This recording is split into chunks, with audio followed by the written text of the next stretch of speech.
Bom, boa tarde a todos. Antes de mais nada, bem-vindos à ABMed. Algumas caras conhecidas, outras caras novas. Normalmente a gente trata muito a corrupção como uma coisa dos políticos, a grande corrupção, os grandes casos, os milhões.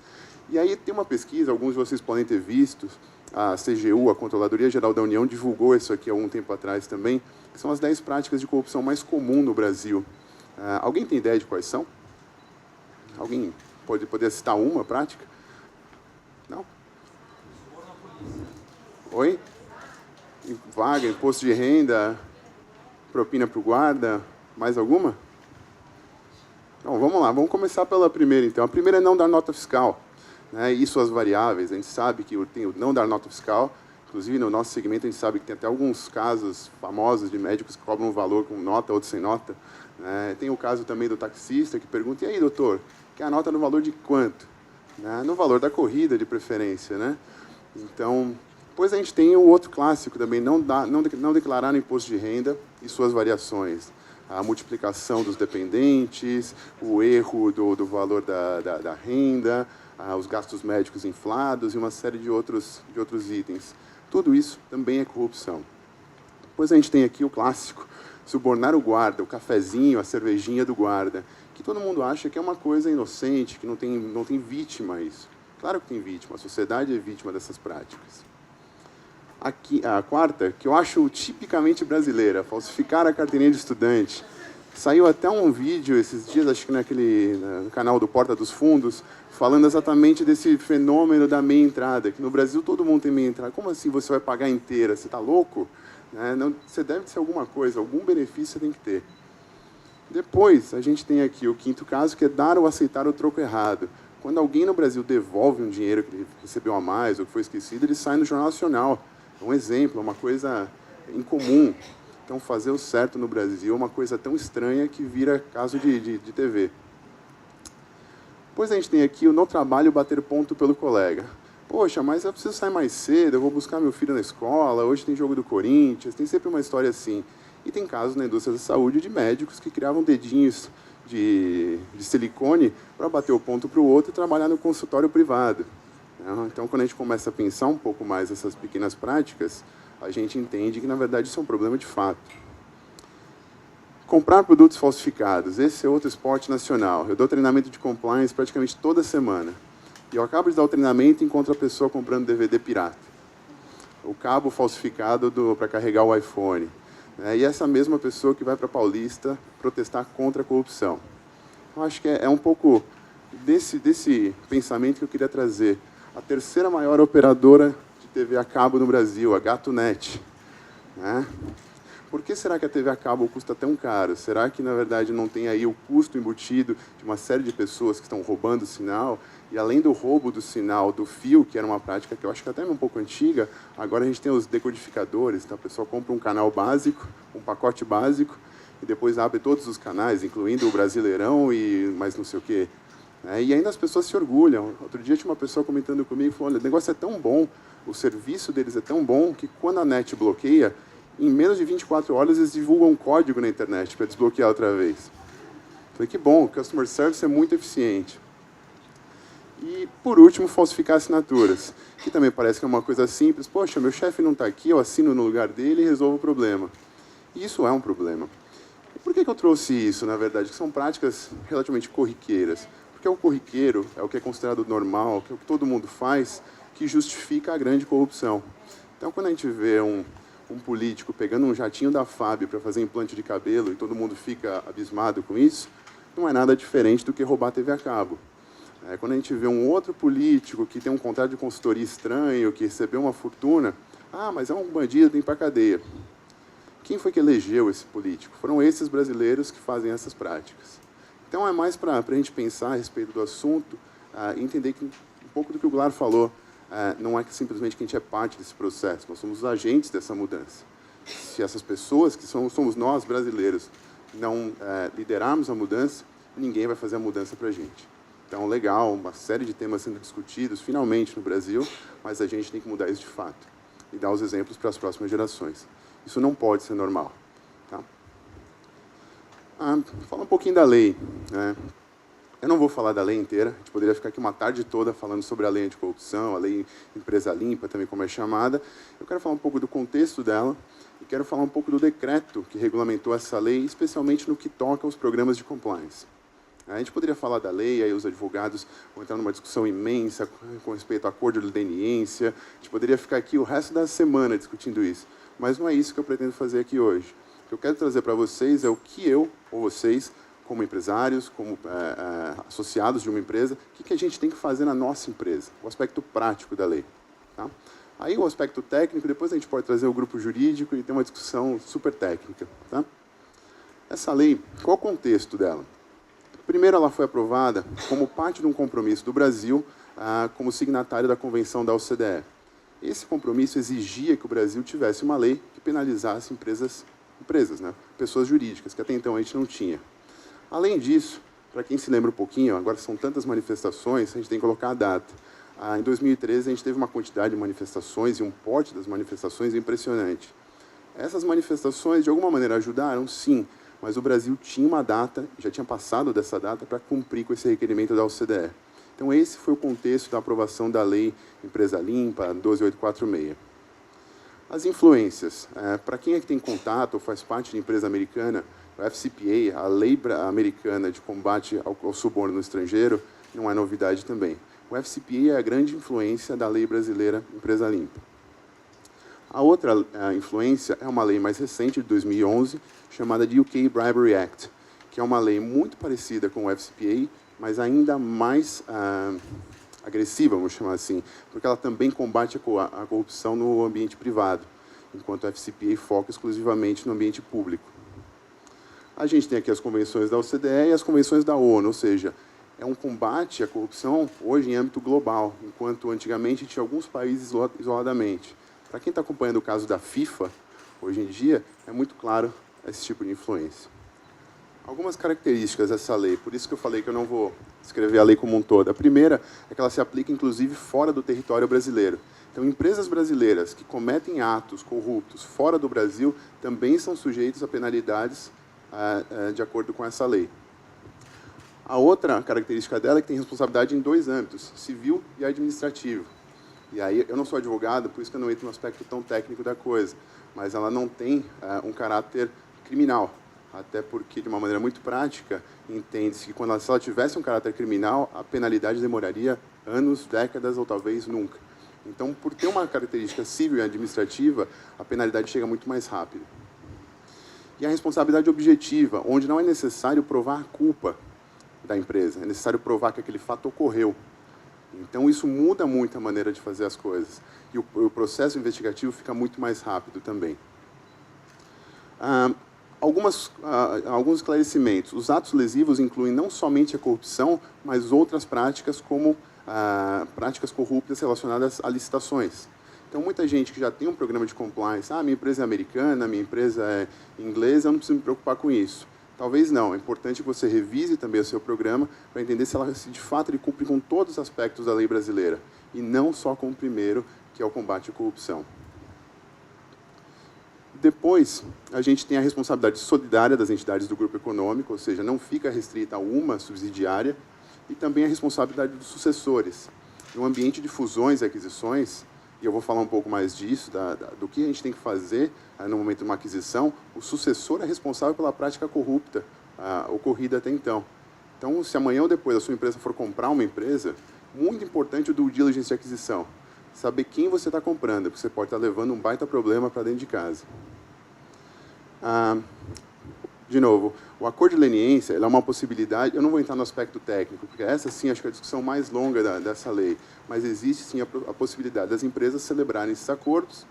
E o último é que ela inclui a possibilidade de créditos por programa de compliance. Esse eu quero que seja o foco na minha apresentação, ou seja, o quanto um programa de compliance efetivo contribui para evitar penalidades nessa lei.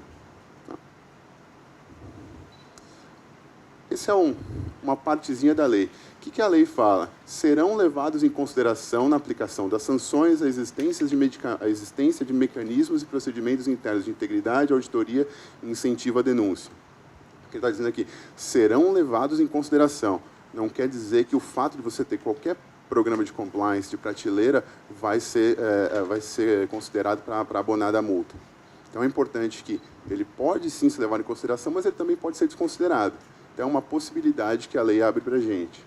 E aí ele abre aqui qual parágrafo e fala exatamente que isso vai ser tratado numa regulamentação específica, que é essa que eu trouxe para a gente discutir aí sim com um pouco mais de detalhe. Então, esse ano saiu finalmente o decreto da Lei Empresa Limpa, que é o decreto 84/20. O que é esse monte de coisa que eu trouxe aqui? Isso é uma formulazinha matemática. Sua empresa foi envolvida num caso de corrupção que está de acordo com a Lei Empresa Limpa. Como é que eu calculo a multa? Como é que o governo vai calcular essa multa? Basicamente, você tem atenuantes, que estão aqui do lado direito, e algumas adições de penalidade. Então, eu não vou ler todos, depois eu vou até deixar essa apresentação, esqueci de dizer, ela está sendo gravada, ela vai ser disponibilizada no YouTube. Então, para vocês quiserem depois ter acesso a isso, vai estar por lá. Um tipo de adição, a empresa tinha o seu corpo diretivo ou corpo gerencial envolvido na prática corrupta. Você tem uma adição de 1 a 2,5% no valor da multa. Que eu não falei aqui, mas ela pode chegar a 20% do faturamento bruto da empresa. Tá? Eu tenho aqui a reincidência em menos de 5 anos, ou seja, a empresa constantemente se envolvendo em práticas desse tipo. Adiciona mais 5% no valor da multa. E aqui do lado direito, como é que eu faço para reduzir essa multa? Ou quais fatores podem reduzir a multa? Eu começo lá com a não consumação da infração. Eu comecei a fazer alguma coisa, mas de fato não levei isso até o fim.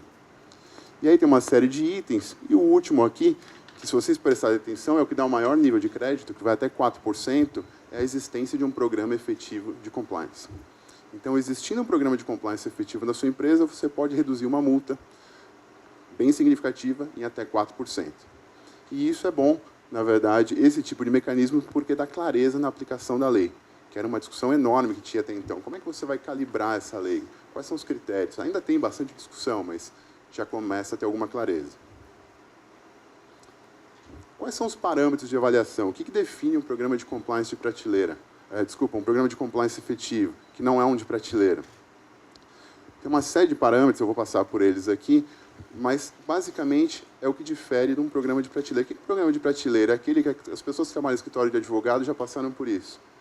A pessoa liga lá e fala, olha, eu preciso de um programa de compliance. Para quando? Para amanhã. Bota meu logo e me manda, porque tem aqui um fornecedor que está me pedindo, eu preciso mostrar para ele. Aí você bota um código de conduta que você nunca leu, você bota uma série de políticas. Você deu treinamento? Eu mandei um e-mail para todo mundo lá e está todo mundo treinado. Isso não é um programa de compliance. Você não levou conhecimento para ninguém, você não mudou prática nenhuma, você não fez nada de maneira efetiva. Você está tentando só, na verdade, cumprir com um requisito de uma maneira checkmark. Um programa efetivo de compliance, de acordo com a lei brasileira, ele começa com o que a gente chama de tone at the top, que é o comprometimento da alta direção. E aqui muita gente entende que o comprometimento da alta direção é o presidente da empresa falar 2 palavras a respeito do assunto na festa de final de ano. Pode ser também, mas não é só isso. É também a alta direção comprometida na tomada de decisão correta. Depois, a gente tem a existência de padrões de conduta, códigos de ética, políticas e procedimentos aplicáveis a todos na empresa. Quando eu falo a todos, é a todos. Não é só para o analista, gerente, mas o diretor aplica mais ou menos e o presidente só aplica se ele tiver com vontade. Então, tem que ser aplicável a todos, de fato. E, além de todos associados na empresa, o item número 3 fala da necessidade de a gente estender isso a terceiros. Então, os terceiros que atuam em nome da nossa empresa também são responsabilidade da empresa. E eu tenho que ter políticas que cubram isso e que eu leve esses terceiros, seja o meu fornecedor, seja o meu distribuidor, meu representante comercial, meu despachante aduaneiro, meu consultor. Essas pessoas têm que estar, de fato, engajadas no mesmo padrão de conduta ética que a sua empresa. Por último, treinamento periódico. É o que eu falei, não adianta mandar um e-mail, uma vez por ano, de 42 mil palavras. Olha, está aqui nosso programa de compliance, está treinado. Aí depois você faz uma entrevista com um funcionário e pergunta, você conhece o programa de compliance? Não. Você sabe onde está a política? Não. Você sabe o que você pode entregar de brinde? Não. Então você não tem treinamento. Treinamento é você ter um diálogo de fato. Pode ser uma sessão dessa, pode ser um roleplay, pode ser um vídeo, pode ser uma série de coisas. O número 5, análise periódica de riscos. Cada empresa é uma empresa, cada empresa tem um porte, cada empresa atua em um business. Está reunido aqui hoje, na BIMED, todas as empresas aqui, de alguma maneira, atuam no segmento de dispositivos médicos ou produtos para a saúde, mas ainda assim, cada empresa tem um foco diferente.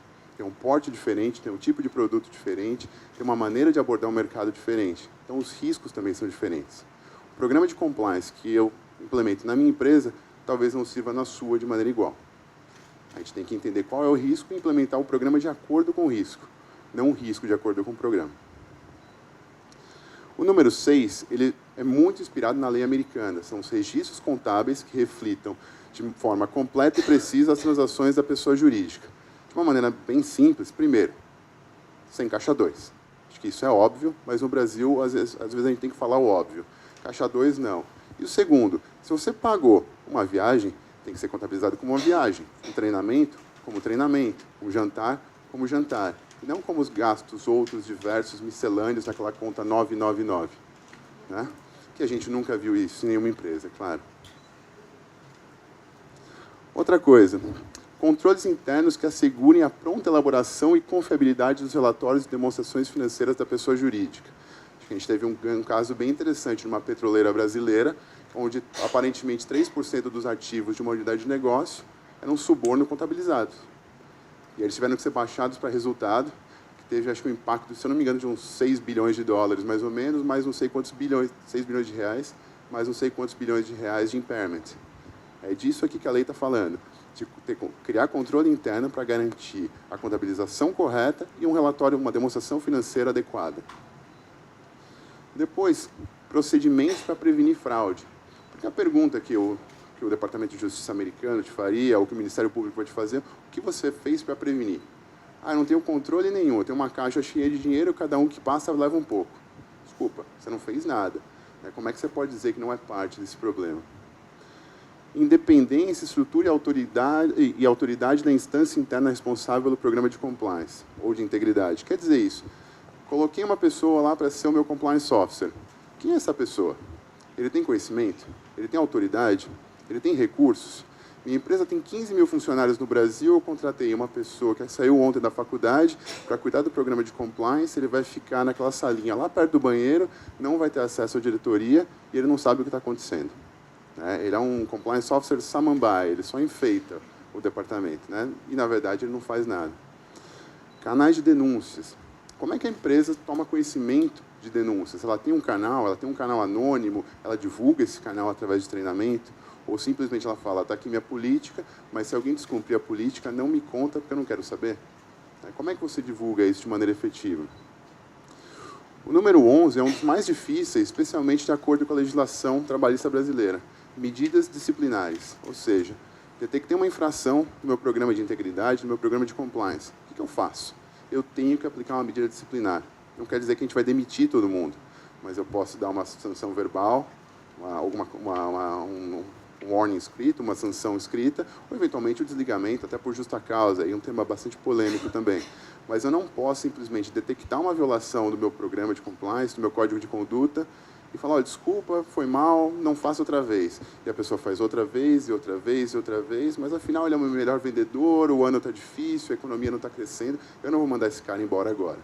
Então você, de fato, tem que ter um programa consistente e aplicar essas medidas disciplinares. Procedimentos que assegurem a pronta interrupção de irregularidades ou infrações detectadas. Isso é relativamente óbvio. Detectei que tem uma infração, eu tenho que fazer ela parar. Eu tenho que ter mecanismo que interrompa. Eu não posso ficar discutindo isso, fingindo que não tem nada acontecendo. Tá? Diligências, a famosa due diligence para a contratação de terceiros. Vou abrir uma planta nova em determinado estado do Brasil, preciso da licença ambiental, preciso do alvará de funcionamento do bombeiro. Poxa, mas é difícil, aqui é complicado, porque sabe como é que é, demora muito, meu chefe lá da matriz está me pressionando, então eu vou contratar um despachante aqui que ele vai dar um jeito nisso para mim rapidinho. Ele conhece alguém lá na prefeitura, no bombeiro, não sei aonde, esse terceiro é sua responsabilidade. Então você tem que entender quem é esse terceiro, conhecer, verificar os antecedentes, que é a due diligence, é basicamente isso.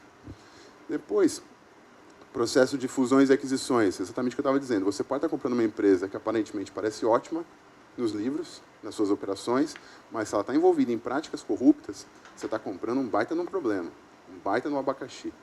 Então, antes de pensar só quanto ela vende, qual a geração de fluxo de caixa, qual é o produto que ela disponibiliza no mercado, como ela vai ao mercado, também é importante. Ah, ela paga suborno? Ela tem terceiros que não sabe bem quem são, o que fazem? Isso é um risco que você está trazendo para dentro da sua empresa. Pode ser. Monitoramento contínuo do programa. Qualquer programa que você implementa, ele tem que ter um monitoramento para identificar possíveis falhas e melhorar o programa.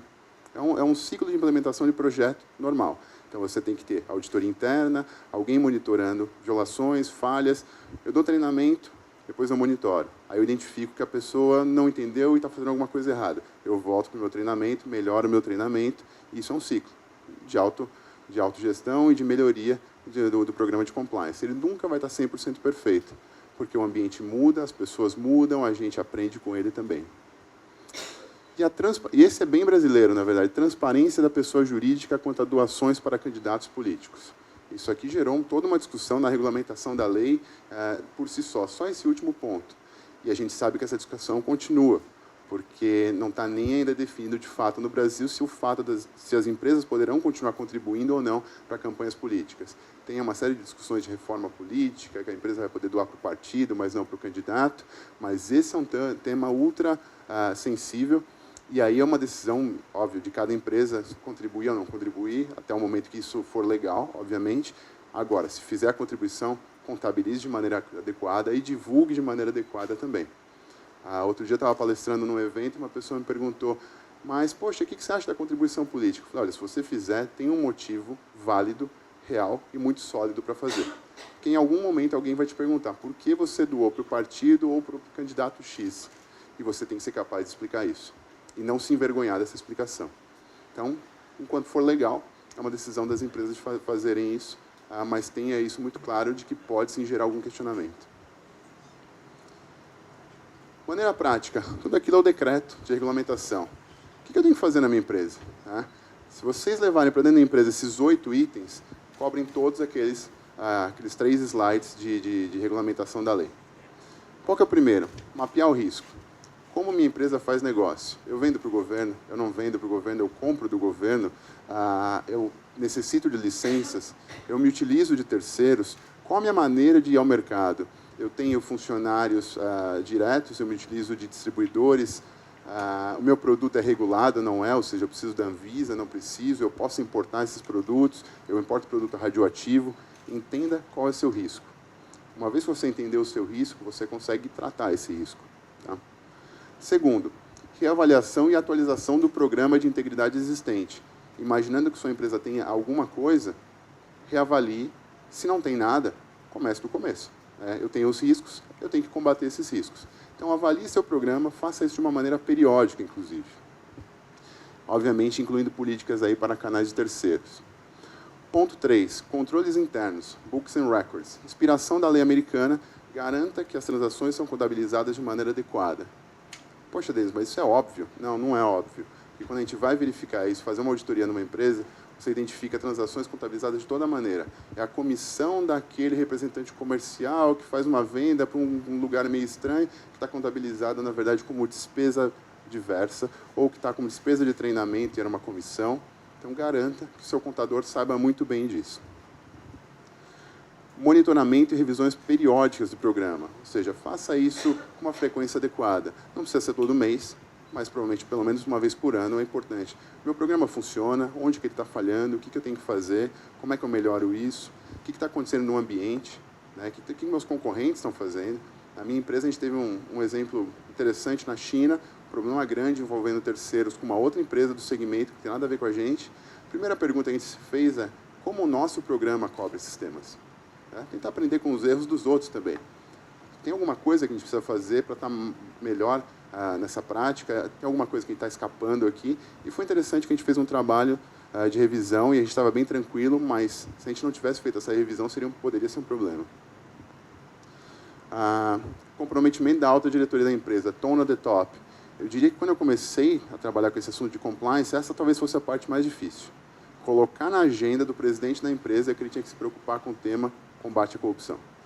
Hoje em dia está muito mais fácil. Eu acho que até pela mídia toda e por todos os temas, acho que hoje é muito mais fácil a gente receber um convite do presidente e falar: vem cá, o que a gente está fazendo? Me conta aí qual que é a sua agenda para implementar um programa de compliance.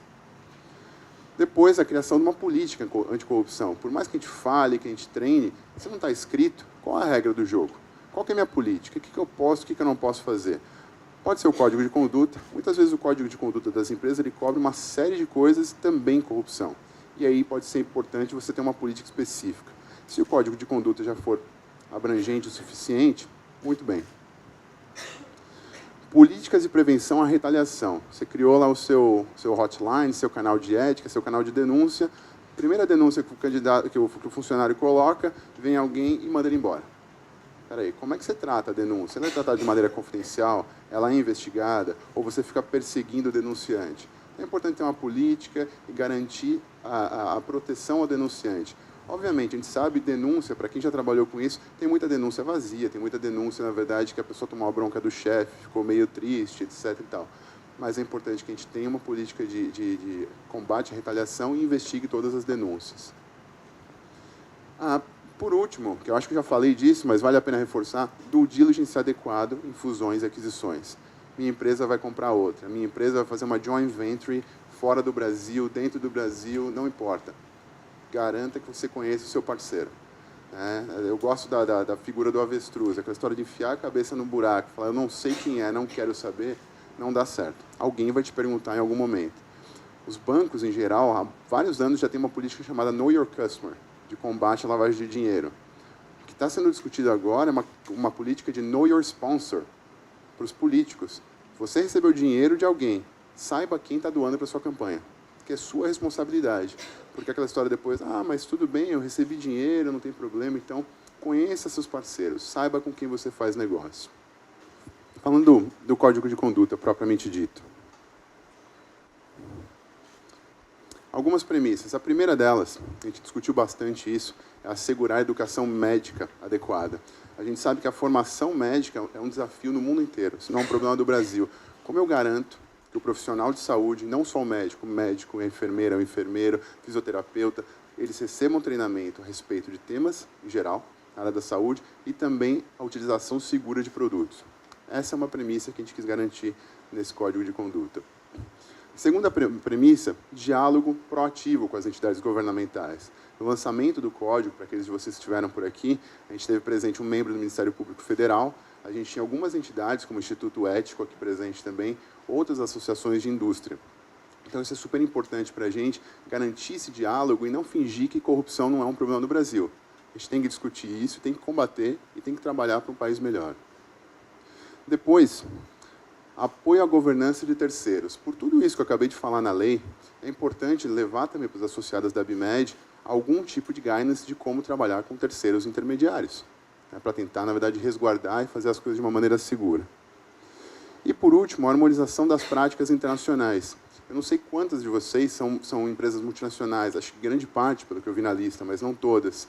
Hoje, esse tema é discutido, esses temas aqui, os três, são discutidos no mundo inteiro, seja na Europa, seja nos Estados Unidos, na Ásia, a discussão é muito parecida. Por que a gente vai inventar uma jabuticaba aqui? Para que a gente vai fazer uma outra prática que não tem nada a ver com o resto do mundo? Vamos trabalhar de uma maneira harmônica, porque a gente faz negócio no Brasil, faz negócio em outras partes do mundo também.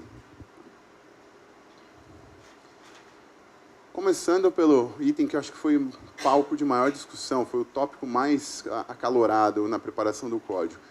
Apoio a conferências de terceiros, que é o patrocínio por parte das empresas para que um profissional de saúde, médico, uma médica, uma enfermeira, um enfermeiro, vá a um congresso e a empresa pague as despesas de hotel, de alimentação, de inscrição e etc. Isso é um assunto interessante, porque se por um lado ele apoia de fato a educação médica, por outro lado ele cria um possível conflito de interesse quando a empresa escolhe qual profissional de saúde enviar.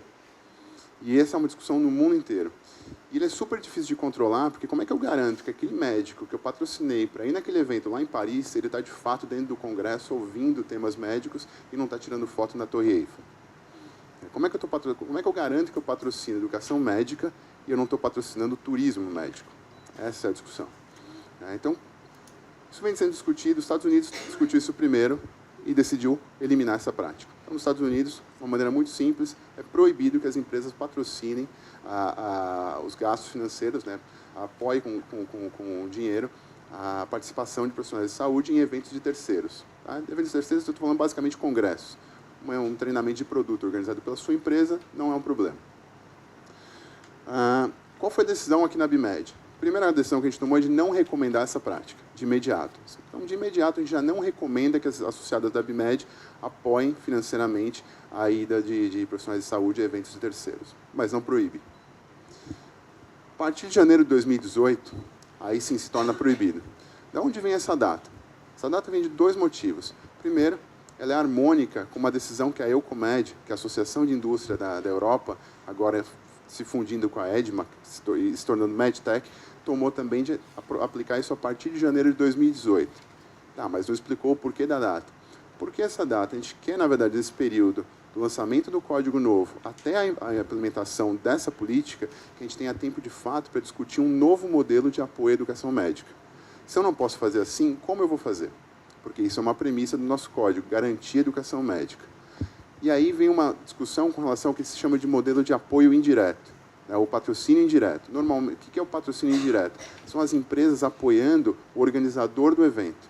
Então, eu tenho um congresso, ao invés de eu levar uma pessoa para esse congresso, eu apoio, eu dou um educational grant, eu dou um dinheiro para esse congresso, e o congresso tem a responsabilidade de escolher os participantes, ou de reduzir o valor da inscrição, e de alguma maneira subsidiar a educação médica, e remova aquele conflito de interesse. Parece simples, mas cria um outro problema. Se eu simplesmente entregar o dinheiro para o organizador do congresso, que muitas vezes é uma sociedade médica, eu posso jogar o dinheiro numa caixa preta, e ninguém vai saber o destino desse dinheiro. Então, daqui até 2018, é o tempo que a gente tem para trabalhar em mecanismos de controle da utilização desse recurso. Como é que eu garanto que o dinheiro que eu entreguei para o organizador do congresso não virou a festa de encerramento do congresso? E, de fato, virou um seminário, um workshop, um speaker internacional com conhecimento específico. Tá? Então, esse é o racional para determinar essa data. E aqui, acho que eu toquei um pouco nisso, mas a ideia também é que a gente possa se reunir, e a gente já tem alguns contatos com o CFM, com a AMB e com algumas outras sociedades médicas para discutir com eles como vocês se organizam para disseminar conhecimento e como a gente, como indústria, pode apoiar isso de uma maneira efetiva. Esse acho que é mais simples, não sei se mais fácil, mas mais direto. Entretenimento.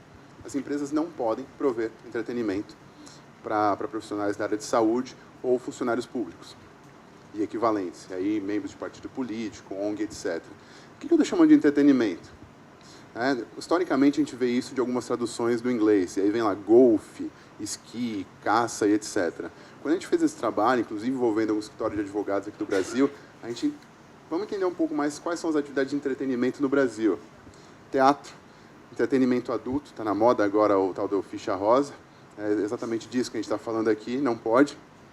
Eventos esportivos, não pode levar para a Olimpíada do Rio de Janeiro, para o jogo da Libertadores, tudo isso não é permitido. E aí viagens de lazer ou férias, não pode mandar um médico para o Fernando de Noronha para passear, não pode patrocinar para ir, não sei, no Beto Carreiro ou qualquer coisa do tipo que a gente tem aqui. Tá? Refeições. Aqui, na verdade, a gente criou um capítulo específico, já existia, mas é importante a gente tocar nesse tema de refeições. É permitido que eu faça uma refeição com um profissional de saúde ou, eventualmente, com um funcionário público? Sim, é. Primeiro, desde que ela faça parte de um contexto. Eu não pago o almoço no médico porque é o aniversário dele, obviamente. Isso é errado. Agora, se eu tiver uma reunião de dia todo e essa reunião, eventualmente, tiver uma pausa onde envolve um almoço, não tem problema, desde que tenha um propósito, que eu acabei de dizer, faça parte de um contexto, a localização seja adequada. A gente está numa reunião aqui em Moema, eu vou levar aquela pessoa para almoçar em Alphaville só porque tem o melhor restaurante de São Paulo. Faz o menor sentido. Tem que ser um local adequado. E os participantes? Que sejam os participantes efetivos da reunião. Não pode ser o convidado do participante. Não, mas eu tenho uma reunião, vou levar minha esposa, vou levar meu marido, vou levar meu filho, minha filha. Não. Convidados não podem fazer parte dessa reunião. Ou dessa refeição. Porque eles não fizeram parte da reunião como um todo. Então, é possível, desde que tenha um propósito legítimo de trabalho, ou educacional, ou científico, que ele seja modesto e num local adequado e sem participantes outros. Tem até um amigo de uma empresa dessa, ele é gerente de vendas, o que ele faz normalmente, ele marca café da manhã, porque aí ninguém pede bebida alcoólica e ninguém leva esposo ou esposa. né? É uma técnica. Um outro tema interessante são os brindes. Então, de maneira geral, a gente proíbe a entrega de brindes. Os brindes eles são permitidos somente aqueles brindes com fins educacionais que beneficiem pacientes ou que tenham algum caráter profissional e com valor até R$100. Esse é o limite para brindes. Exceções aos brindes. Basicamente, são duas exceções. Os livros de medicina e modelos anatômicos, que têm, de fato, aí um benefício direto ao paciente, ele pode exceder o limite de R$100.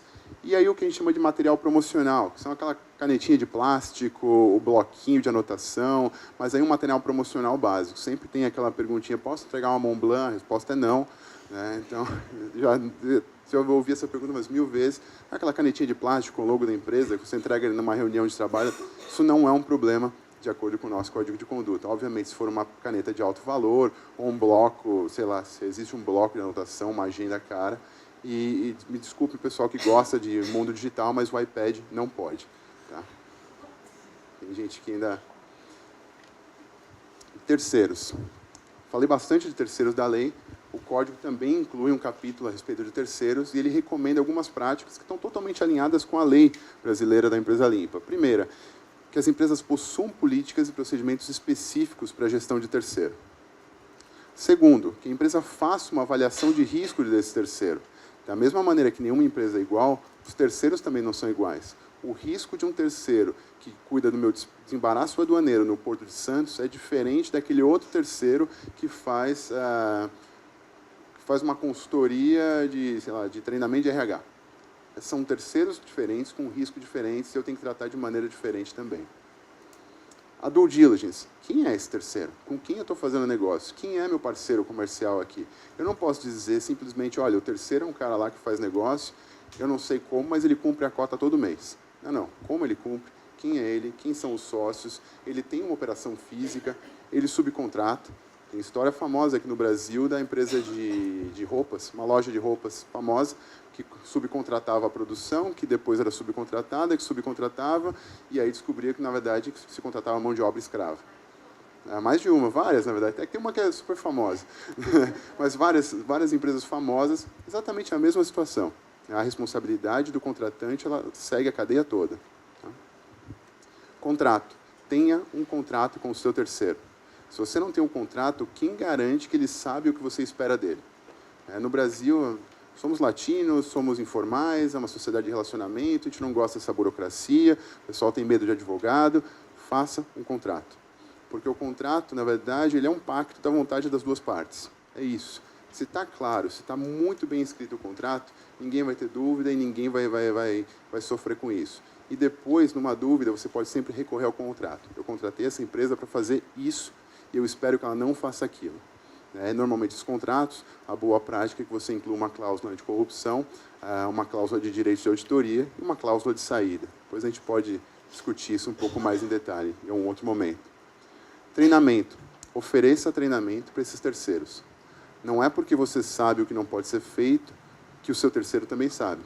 Às vezes a gente assume, a gente imagina que as pessoas sabem o que é esperado. O bom senso diz. Bom senso não diz nada, porque bom senso cada um tem o seu, e aí as coisas acabam saindo muito mal. Então, ofereça treinamento, deixe claro para o seu terceiro o que você espera dele. Monitoramento. Fiz tudo isso, monitore. De alguma maneira, não estou dizendo que você precisa auditar todos os seus terceiros, mas saiba como ele faz negócio, como ele está crescendo, se ele não está crescendo, se o valor dele faz sentido nesse mercado, se, na verdade, a tendência dele tem alguma coisa a ver com um movimento estranho da economia. Poxa, a gente está com uma economia com um PIB negativo esse ano, tem um terceiro que está crescendo a 40%, enquanto todos os outros estão caindo. Como é que ele faz? Qual é a mágica desse negócio? Monitore, pergunte, né? Não assuma. E, por último, ação corretiva. Identificou que tem um terceiro fazendo besteira. Tome uma ação corretiva. Né? Consulte seu advogado qual a melhor ação corretiva para não se implicar em problemas adicionais, mas tome uma ação corretiva, porque você é responsável pela ação do seu terceiro. Algumas mensagens finais. A primeira dessas mensagens, a respeito do site da BIMED, não sei quantos de vocês já entraram no site novo. O site novo tem toda uma seção a respeito de ética, que é essa seção aqui. A gente tem disponível lá o código de conduta da ABMed em português, o código de conduta em inglês e a carta de adesão ao código de conduta. Então, por um acaso, se alguma das empresas de vocês, ou algumas das empresas de vocês, ainda não assinaram essa carta de adesão, eu peço que vocês entrem no site da ABMed. É uma cartinha que basicamente vai identificar quem é a pessoa responsável por temas de compliance na empresa de vocês. E aí alguém pode perguntar, mas Denis, minha empresa não tem um compliance officer, minha empresa tem 20 funcionários, mas alguém tem que ser responsável por isso. Pode ser o dono da empresa, pode ser o diretor-geral, o diretor financeiro, quem é o contato de compliance. Tá? E basicamente dizendo que a empresa cumpre o código de conduta, que é um item mandatório para a associação da ABMed. Que mais? Segundo ponto do site. O site tem uma página inteira de denúncia, que é o canal de denúncia. Está um pouquinho apagadinho, não sei se vocês conseguem ver por aí, mas basicamente o denunciante entra lá, coloca o nome, e-mail, empresa, etc. E ele pode fazer uma denúncia de uma violação do código de conduta. Olha, identifiquei que a associada XYZ está fazendo uma prática que contraria o que está escrito no código de conduta da ABMed. Legal, essa prática vai ser, se ela for denunciada, ela vai ser levada à comissão de ética e essa empresa vai ser chamada a explicar o que aconteceu. O que você está fazendo, o que aconteceu, isso corresponde, não corresponde, o que você está fazendo para, se corresponde para prevenir ou para remediar. Basicamente, esse é o papel da comissão de ética, mas a gente tem que garantir que as associadas cumpram o código na íntegra. Esse canal, obviamente, não deve ser usado para denúncias de temas de concorrência, etc. e tal, entre, a empresa tal está com o preço X. Não é isso. Aqui é para violações de temas descritos no código de conduta. Que mais? Redes sociais, alguns de vocês também devem ter visto. A ABMed criou uma série de perfis em redes sociais. Então tem aqui no Facebook, no LinkedIn, o novo site. Aqui, que mais? Também YouTube. Esse aqui acho que é o Twitter. Eu não sou muito high-tech, mas enfim. Tem uma série de perfis nas redes sociais, um monte de informação. É uma maneira de a gente se manter em contato. Eu sei que nem todo mundo fica próximo, é difícil a gente ter uma reunião desse tipo. O Goulart comentou a respeito da comissão de ética. A gente tem um grupo de estudos também que se reúne uma vez por mês aqui na ABMed. O grupo de estudos é aberto, então qualquer um de vocês que quiserem participar são bem-vindos. Acabando aqui, eu acho que eu devo ter... Estou com o tempo em cima. Vocês vão ter um painel, na verdade, com 4 participantes do grupo de estudos de compliance, e aí uma série de melhores práticas, uma série de temas relacionados ao tema compliance são discutidos de uma maneira muito prática e muito participativa, então eu convido vocês a participarem. No site da ABMed tem as datas disponíveis para que vocês saibam. E um último recado, na verdade, ao final a gente vai estar entregando certificados e também a gente está coletando algumas impressões de vocês. Como a sua empresa está tocando o tema de compliance, como isso está sendo afetado, o que pode ser feito diferente, como a ABMed pode apoiar, se é útil ou não, obviamente, o que a gente está fazendo aqui do ponto de vista de divulgar o código de conduta e tentar trazer informação para vocês. A Fanny, que é a nossa assessora de imprensa, está sentada ali, com a mão para cima. Ela vai estar aqui com a gente, e aí, se vocês estiverem dispostos também a conversar um pouco com ela, a Fanny está preparando algum material nesse sentido. Então, é interessante também saber um pouco de vocês, como em cada empresa, ou como a empresa de vocês, de uma maneira geral, vê o tema compliance, código de conduta, e como a ABMed pode ajudar ainda mais vocês. Ok? Eu encerro a minha apresentação por aqui, e eu agradeço a todos. Tenham uma boa tarde.